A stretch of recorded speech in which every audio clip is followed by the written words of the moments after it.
जय मां भद्रकाली। दोस्तों, बहुत समय से लोग कहते थे गुरुदेव हम अपने घर में पूजन कैसे करें, कैसे पाठ करना चाहिए, कौन सी आरती, कौन सा कवच, किस देवता का पूजन करना चाहिए। क्योंकि हम जगह जगह भटकते भटकते और अनेक पूजा, अनेक देवी देवताओं को मानते मानते समझ में नहीं आ रहा है कि हम करें तो क्या करें। दोस्तों, एक के साधे सब सदें और सब साधे सब जाएं। यदि नदी के पार जाना है तो एक नाव पे बैठोगे कि दो नाव पे? एक नाव पे। आप एक नाव पर बैठ जाइए तो आप नौका से पार हो जाएंगे, आप अपनी मंजिल तक पहुंच जाएंगे। और यदि आपने दो नौका में पैर रखा तो ये समझ जाइए आपकी नैया डगमग डगमग होते होते गोविंदाय नमो नमः। हमने आपके लिए बहुत ही अच्छी पुस्तक की रचना की है जिसको कहते हैं सर्वदेव पूजन पद्धति। इसमें अनेक चीजें आपको दी हुई हैं।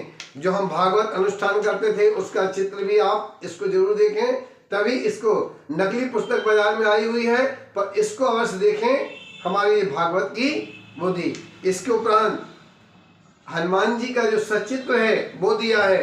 इसके उपरांत इसमें बहुत अच्छी गूढ़ रहस्य वाली चीजें दी हैं। सिद्ध कुंज का स्तोत्र, आचमन से लेकर हवन की विधि, रामचरितमानस का आवाहन विसर्जन, आरतियां, श्लोक, करवलोकन, अनेक प्रकार के मंत्रों से सुसज्जित की हुई यह पुस्तिका, जो जीवन में यदि आपने इस पुस्तिका मनन कर लिया तो हर मुसीबत, हर बाधा, हर परेशानी से दूर हो जाओगे और भगवान की भक्ति को प्राप्त कर जाओगे।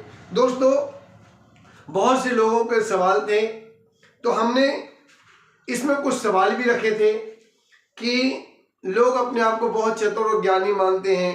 तो हमने बहुत से लोगों से कहा कि यदि आप इतने ही ज्ञानी हैं तो यदि हमारे इन सवालों का जवाब यदि आप जानते हैं तब तो हम मानेंगे कि आप ज्ञानी हो।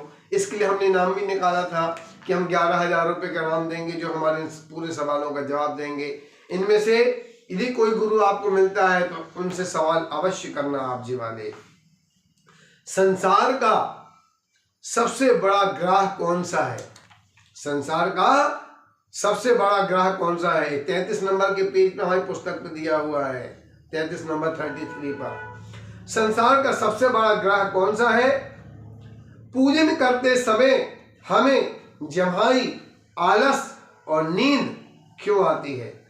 हिंदू धर्म में 108 दाने की माला को ही सर्वश्रेष्ठ क्यों माना गया है? हाथी जब चलता है तो जमीन की धूल अपने सिर पर क्यों डालता हुआ जाता है? एक घर में कितने देवी देवता का पूजन करना चाहिए? दुर्गा, सूर्य, गणेश, विष्णु, शिव, इनकी अलग अलग परिक्रमा होती है तो कितनी कितनी परिक्रमा करनी चाहिए? याद रखना, सिर की परिक्रमा नहीं करना चाहिए।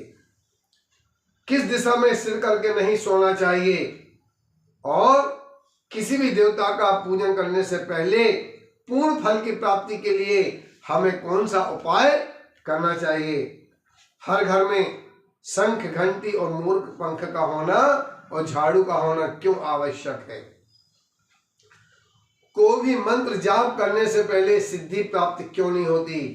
क्योंकि आप साधना तो करते हैं पर मंत्र का उत्कीलन मंत्र नहीं जानते, और जब तक आप उत्कीलन मंत्र नहीं जानेंगे तो मंत्र तो दिखेगा पर चाबी ही नहीं रहेगी, तो आप क्या कर लोगे? ऐसे कुछ सवालों के लिए हमने पुस्तक को रचा है। इस पुस्तक को आप अवश्य मनन करें, इस पुस्तक को अवश्य पढ़ें। आपका जीवन में सुख समृद्धि हो, ज्ञान की प्राप्ति हो। जय मां भद्रकाली।